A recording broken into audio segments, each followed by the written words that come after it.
Welcome back to Scarlet and Maize. I'm Adam. This is Zach. Yup. Ohio State 26, Nebraska 17. Jackson Smith and Jigba. That's all I got. He's all right. Those are all my notes. He's like if David Bell was a little less good. Those are all my thoughts on the game. Jackson Smith and Jigba. That's it. Really? No, I'm kidding. Okay. Seriously, he's a baller, and I've known he's been good the whole time, but I think he put the whole country on notice. I think he'll be in good hands when Stroud will be in good hands when Garrett Wilson and Olave into the draft this year. Jackson Smith and Jigba is actually the highest graded wide receiver in the Big Ten this year, according to Pro Football Focus. He set the Ohio State record for the receptions in a game on his way to over 200 yards and a touchdown. In this game, the offensive line was playing musical chairs with one of the starters out, and the run game took a hit on that. There was one of the starters out, and they were just trying different lineups with the offensive linemen. It was not a pretty game that had some bad turnovers and settled for a lot of field goals again. 4 field goals again. Noah Ruggles, baller. 8 for 8 the last couple weeks. He hasn't missed all year, but 8 for 8 in 2 weeks is pretty good. But on the bright side, they beat Nebraska by more points than anyone has all season, and their defensive line has become one of the best lines in the country. They're leading the country in sacks. They're top 15 in run defense, despite Oregon gashing them for over 250 yards and 7.1 yards per carry. And true freshman JT Tuamulula, whatever his name is, right. Close enough. Yep. It's really tough to say. He's the first Ohio State defensive lineman with a tackle for loss in 4 straight games since Chase Young. True freshman. Crazy. That's all I got about that game. All right. Nebraska, figure out a way to win. So last week I said every time I talk about Ohio State and whatever, anytime I have something to add, it's complaining about the other team not trying to win. And here we go again. So Nebraska is down 6, 9:47 left in the game. That's fourth quarter, is it not? Yes, it is. 4th and 4 at the Ohio State 13-yard line. They trot out their kicker, who's already 0 for 1 in the game, who predictably misses another field goal. He shanks it. Play to win the game, you freaking morons! They've missed as many. I think I saw that they've missed as many field goals this year as they've made. It sounds like a good idea to try to kick a field goal then. Yeah. Scott Frost, they already said he's coming back next year. He deserves to get fired based on that one decision alone. I don't care that you you're... think if Nick Saban would have kicked a field goal in that situation, he deserved to get fired? Yes. Dang. I also don't think Nick Saban would have kicked that field goal. Okay. I don't care that your defense has played well to that point. They got you in a position to take the lead late in the game, so take advantage of that. Right? Give the defense a lead to protect if you score. Yeah. When they kicked the field goal, I said they deserve to lose. And then when they missed, I just go, well, thank God for Jeff Brom, because if Purdue is in the same position, I guarantee they won't settle for a field goal there, but they'll go for the head that wears the crown. They'll try to take the lead late instead of trying to change a one-possession lead into a one-possession lead. It's just so stupid. Boiler up. Play to win the game. It doesn't make any sense. Well, so Michigan, Yep. 29, Indiana 7, Yeah. big win. I honestly don't have many thoughts. Yeah. I hope Indiana's freshman quarterback doesn't get broken before he gets a real shot. And I hope all the injuries Michigan suffered on Saturday don't end up hurting them down the stretch. Yeah. They didn't ask Cade to do too much. He did fine. I don't know. It was whatever. Hassan Haskins is good. Indiana sucks. Yeah. That's all I got. Yeah, my notes are cool. Indiana sucks. Mm-hmm. Big Ten Players of the Week. Yep, we got some more Co's here. Jahan Dotson from Penn State, best receiver in the Big Ten. 11 receptions, 242 yards, 3 touchdowns. I am a little worried about him going into Michigan, Penn State, but whatever. The other one, Aiden O'Connell from Purdue, 40 of 54, 536 yards, 3 touchdowns.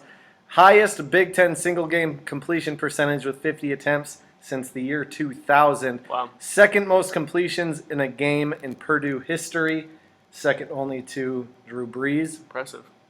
Defensive Jair Brown. I don't know if I said his first name right. Sounds right. Doesn't matter. From Penn State, 2 takeaways, including a pick 6. I don't have any.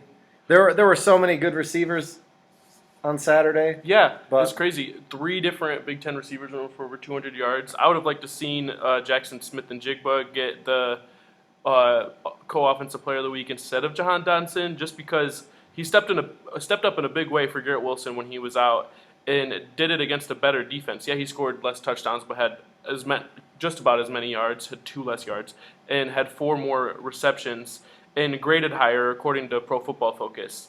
Yeah, I mean, Bell did it against a better team, not against a better defense, but against a higher-ranked team. I mean, really, we could have had a 4-way tie co-offensive. Yeah, I mean, the other reason that I wanted it to be Jackson Smith-Njigba is because it's the first time that when Ohio State's played that they haven't had a Big Ten Player of the Week. Whether that's special teams, freshman, Right. we only talk about the offense and defensive Player of the Week. But they've been the freshman Player of the Week almost every week. Almost, yeah. Pick standings updates. We actually tied on the game of the week, so we both went 5-2. So I'm 70-19 overall. You're 69-21 overall. Wow. I still have wins. I still have percentage. Pretty Still close. the better human being. Big Ten takeaways. Do you have any? Yeah, my only thing is, so last week I said neither Minnesota or MSU would win their division, and they both proceeded to lose this past Saturday. Yeah. So that's all I got to say. All right. So close your eyes for a second, Zach. You can trust me. All right, Picture PJ Fleck rowing a little boat filled with money because he just got an extension and bottoms out against an island. But wait. Close your eyes. Okay. The island stands up. It's Brett Bielema. The island was just his gut sticking out of the water.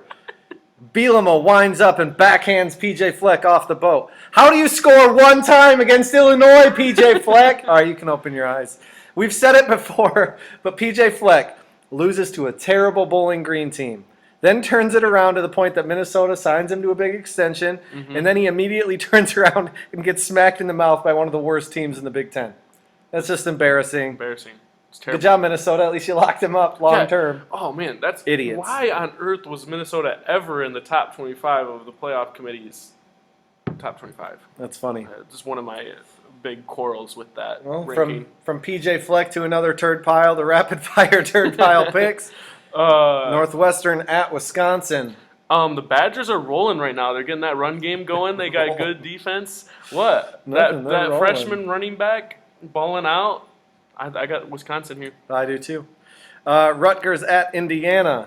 We wanted to make this the game of the week, but we couldn't bring ourselves to doing No. it. And this is like the turd bowl of the season of the Big Ten teams. These are Only because Illinois, because Illinois and Northwestern don't play each other. Yeah. Well, Illinois has actually got a decent win. They beat Or they Penn haven't State. played each other, I mean. Yeah. I mean, I'm stupid. Rutgers at Indiana. I got the Hoosiers here. Yeah, I actually have Indiana too. Yeah. So, no separation yet. Maryland at Michigan State. This really, for the record, this is on the turd pile. Yeah. You've earned it. Maryland doesn't really run the ball. This Right. could get interesting. I don't think it does, though. Michigan State. Yeah, I mean, they got that. Talia Tagovailoa is pretty good. He's not good enough. No. Michigan State. Minnesota, although Michigan State, one of their top corners, also is out for the year Wow. after their last game. I don't think it'll make a difference. No. He wasn't very good anyway, I'm sure. Minnesota at Iowa. Why are you looking at me like that? I'm letting you pick first. Oh, okay. I got Iowa here. I mean, PJ Fleck, they turned the season around a little bit, but they really didn't beat anybody good in that stretch, and I just think that Iowa's defense is good enough to keep them in the game and win it. Here's where PJ Fleck earns the extension. Just don't turn it over, Minnesota. You'll win the game. You'll row the boat through the state of Iowa. Yeah. Purdue at Ohio State. Okay, so Purdue is 5-0 this year at games starting at 3:30 or later. The game's at 3:30. Oh, boy. Purdue is a 20-point underdog after beating 2 teams in the top 5, top 3 lately this season. But 91% of the money is going to them so far. That's just insane to me. Vegas loves Purdue against Michigan State Michigan State was only a 3-point favorite, but not the team that has historically struggled against Purdue. Purdue has gone 5-3 in West Lafayette, being the only team that has a winning record against Ohio State at home. In the last Since 2000. Yeah, thank you. That being said, the game is in Columbus, and Purdue hasn't won there since 1988, and I think Ohio State's going to come ready. The last time they played, it was a huge upset. Ohio State was number 2. Purdue put up 49 on them. I don't think it happens again. Ohio State wins and wins big. We all know that They cover the spread. We all know that Purdue is the supposed giant killers. Yeah. 2 top 3 wins this season. We all know what they did to Ohio State in 2018, and we know that David Bell is the one who knocks. He is the danger. But let me tell you about the first Michigan football game I was ever able to go to, Zach. Because my dad played baseball at, let's say, a lesser institution. So it took me a while to be able to get to go to a Michigan game. It was on October 17th, 2009. Wow. Michigan played the great Delaware State Hornets, who looked and played like one of the FCS schools from NCAA 14. Michigan won 63-6, and it was just a fun time. But nothing about that game was as memorable as walking to the stadium when someone shouted out, Purdue just beat Ohio State 26-18. Wow. And the masses of people walking into Michigan Stadium, the biggest football stadium in the entire world. Everyone starts chanting, boiler up, for about a literal minute. It's like a minute doesn't seem long, a minute in real time. If you're just chanting, it can be a while. Yeah. Anyways, whatever. Purdue isn't as terrible as we thought a few weeks ago, but they're also about to get taken out back to the woodshed and get beaten real bad. Ohio State 42-14. Yeah, I don't have a score, but It they'll doesn't cover the matter. spread. Yeah, they'll cover the spread. Game of the week, Michigan at Penn State. I don't think Jim Harbaugh is coaching for his job anymore this year, barring some huge collapse like losing out. But that said, and even then, I don't know. Yeah. But that said, this game has huge implications for the excitement going into next year. It obviously has huge implications for the possibility of keeping Big Ten title hopes and playoff hopes alive for the season. We just all know how I feel by now about chances against Ohio State. Right. Biggest thing I'm worried about is that so many guys got hurt for Michigan against Indiana and against Michigan State. Cade McNamara is not 100%, as we know, but Blake Corum got hurt against Indiana. Donovan Edwards was already hurt, so really Hassan Haskins is it at running back. Wow. Roman Wilson was already not 100%. Tight end Eric All is hurt. Mike Sainer still is hurt. Andrel Anthony got hurt. Some of the offensive line got banged up. One of the starting corners got hurt. These aren't excuses. I'm not preloading this as a built-in excuse for Jim Harbaugh. He's got to find a way to win this game. Yeah. That's just what I'm worried about the most is like, okay, who is actually going to play? How effectively can they play? He's got to win this game. If Michigan can get to the Ohio State game 10-0 or 10-1, the hope of this season might be resuscitated. Even then, a loss to Ohio State, especially if it's close, might make the excitement for next year pretty high just because of how much Michigan brings back next year. Penn State doesn't have much of a running game. Sean Clifford is hobbled. Michigan has the best pass rushing duo in the country. I think Michigan can limit Penn State scoring, and will just need a way. They'll just need to find a way to get to like 24 to win, I think.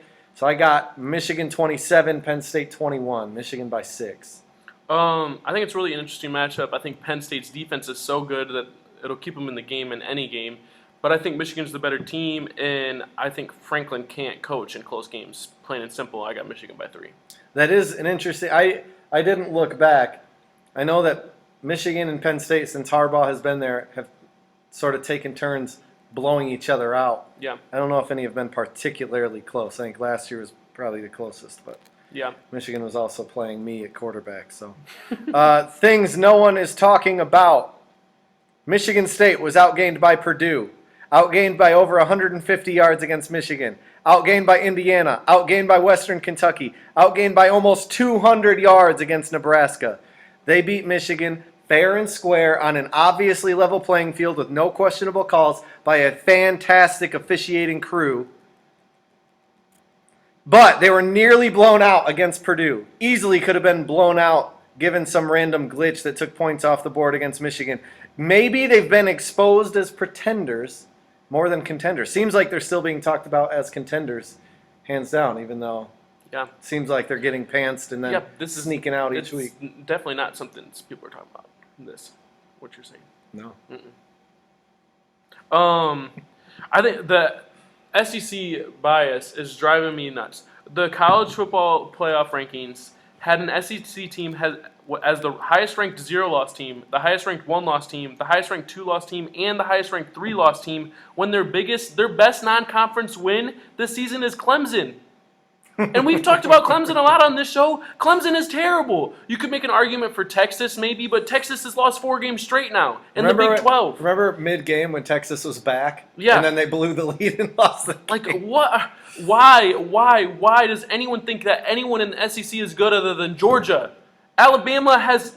I wouldn't be surprised if LSU is ranked this week because they had a quality loss against Alabama. They lost by less than a touchdown or whatever it was. It was close enough that they're going to be ranked this week even with the losing record. It's just driving me nuts. The College Football Playoff Committee is atrocious. They're just terrible, and they need to be gone. I'd rather go back to the BCS system than do this and have a 2-team national championship. Dang. Like, this is absurd. They're terrible. Like, what reason is Alabama number 2 in the rankings last week? They're Alabama. They have no quality Dude, they're in wins. the SEC. Yeah. It just My means goodness. more. Is that all you got? You got more? That's it. That's it on All that. right. Viewer questions. We got a few this week. Is Michigan's season over? I said, no, they still have at least 4 games to go, including a bowl game. That's Yeah. very it factual. could be 5 or 6 games even still, too. Yeah, There's a decent amount of games left. So, the season is not over. very factual. Yeah. I said if Michigan loses to Penn State, yes. If they beat Penn State, it really should come down to the Michigan-Ohio State game, which technically means no. I just always hate that question mid-season. Like, is the Lions' season over? Like, yeah, they're not Kinda. going to do anything. They're not going to, yeah, I get the implications. They're not going to do anything with their season. But those players are still human and want to win a game. They're still competitive. The season's not over. The players still want to go and win a game, and they can still go win games. Well, in my soul, it does feel like yes, the season is over because I've gotten my hopes up for the Ohio State game so many times just to have it curb stomped Yeah. every time. But, it's football. You always have a chance. Yeah. Purdue can beat Ohio State. Purdue's not Michigan. Ohio State's not focused on Purdue the same way it's drilled into their brains, into their souls. Yeah. Whatever. I think more than likely, honestly, yes. It's fun that we disagree, and you're more pro Michigan here. Yeah. If Michigan hadn't lost fair and square on I'm a level, more pro-human here, to be honest. yeah. If Michigan hadn't lost fair and square on a level playing field to Michigan State, with the officials making no tangible impact on the game, they'd have been right where I was hoping they'd be, with the dream of an 11-1 playoff berth alive, despite an Ohio State loss and not making it to Indy still. But because of that, it's whatever. Yeah. I don't know. It doesn't matter. Will Harbaugh be gone if they lose to Ohio State? I don't think so. Like you said, they got a lot of players coming back next year, and it's not been a horrible season. They haven't lost anybody that they shouldn't lose to. Maybe you could argue that they shouldn't have lost to Michigan State, but they were the favorite. But it's still a top 10 team that they lost to. And going into this offseason, there's already the USC and LSU job that are open, and most likely the Florida job will be open, and you're going to be competing with the top candidates with those 3 schools, and can you beat out those schools for the top candidates? Right. I think unless Michigan loses out at this point, he'll be back. Even then, he might be back. I also don't think they're going to lose out. But the defense isn't elite, like some were starting to say maybe they are. But compared to expectations, I think it's about as good as we could have hoped for in year 1 of Mike McDonald. Yeah. Next year, they bring in 5-star DB Will Johnson, possibly 5-star DB Damani Jackson, which they'd be freshmen, but there's a chance that they could contribute early and really bolster really the weakest part of the team. Denzel Burke, 5-star, or I don't know if he was 5-star, but he's true freshman for Ohio State starting at corner. Yeah, I mean, honestly, Ohio State, if they were bringing in low 4 stars, that's different than a 5-star. Yeah. Not all 5 stars can step in right away. He honestly might not have even been a 5-star, and he stepped in right. away. I mean, some guys can, some guys can't, Yeah. regardless of ranking. 5 stars, they're more likely, I feel like. to be able to step in sooner. But Michigan returned so many guys on both sides of the ball, especially on offense. At this point, I think Harbaugh will more than likely be back, and honestly should probably be given another year. Yeah. I mean, if they're giving Scott Frost another year. Yeah. I mean, I also think that's funny that they're giving him another What was year. you sent it the tweet in the group chat where it was like, he's got to win out the rest of the year. If he won if he won out this year and then went undefeated and won the national championship the next 3 years, he'd still have a worse winning percentage than Jim Harbaugh. That's wild. That is wild. Do Michigan and Michigan State still control their destinies, or is Ohio State too good? Well, okay, Ohio State is too good, but technically, obviously, MSU still controls their own destiny. They play Ohio State, and they only have one loss, and it's to Michigan, and they'd have the head-to-head there. But I don't think MSU matches up well against Ohio State at all, but we'll talk more about that next week. Yeah. I said technically, kind of. Yeah. Michigan needs Michigan State to lose once more, like you said. I think Ohio State beats Michigan State because C.J. Stroud is going to rain fire all over that secondary with those receivers. Michigan State could win. I've seen 1,000 posts about the similarities to 2015 MSU, including their next 3 opponents. Oh, yeah. But I just don't see it. Same with Michigan, though, so you can say I'm biased. I also don't see it with Michigan. If Ohio State beats Michigan State, then it all comes down to that. It's just I don't see that going well. To compare to 2015, Travion Henderson would have to be in the hospital a week. It'd have to be a torrential downpour in a night game and in the freezing rain. Yeah, I mean, if that all happens, then it could be 2015 again for Michigan State. I think Ohio State's defense makes them look vulnerable, just like how they looked vulnerable in 2018. Mm-hmm. But it's hard to believe they'll look worse than the best team in the NFL against Michigan. Like they're gonna get to the game and then just look like a couple of years ago, Kansas City. Yeah. Mahomes. Just Well, I think all that to say, I think Ohio State is just too good. One, this is part of the things that I'll talk about next week. Is I think both these teams will rely on the run a lot. I mean, obviously, Cade threw all over Michigan State, but who hasn't thrown all over Michigan State? But they rely on the run a lot, and Ohio State's run defense is 15th in the country. Like I said earlier, despite that or blemish against Oregon, where they have obviously improved since then. Despite that, they're top 15 in the country, and that defensive line is greatly improved, and honestly, in my opinion, is the best in the country. Yeah. We got a late one. Updated playoff picks. Zach. Okay, so for me, I've got Georgia number 1, obviously. I think they'll win out. Alabama's terrible. They'll beat Alabama.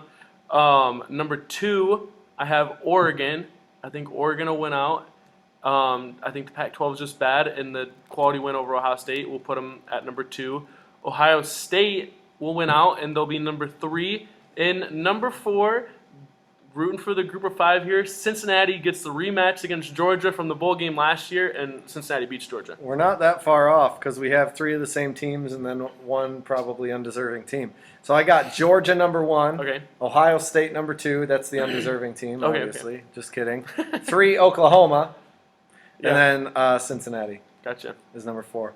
That'll be fun. And I actually switched Ohio State, Oklahoma. I was like, oh no, it doesn't. I mean, it doesn't really matter. They play each other, but yeah. I think it's going to be an Ohio State Cincinnati national championship. That'd be fun.